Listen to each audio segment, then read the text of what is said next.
بسم الله الرحمن الرحيم، وصلى الله على نبيه العربي الأمين.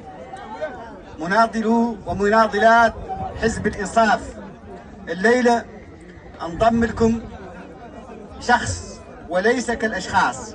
هذا نائب كان مترشح من لائحة منافسة.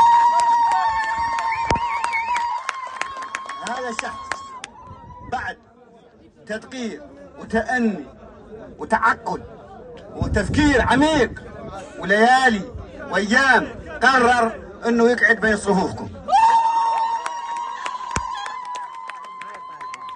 هذا الراجل اعاد النظر برنامج الانصاف وبرنامج تعهداتي، وخلص الرساله الصريحه اللي تقدم بها الوزير الاول لمناصر الانصاف ولجمهور رئيس الجمهوريه ولداعم فخامه رئيس الجمهوريه، فقرر بارادته بعد تفكير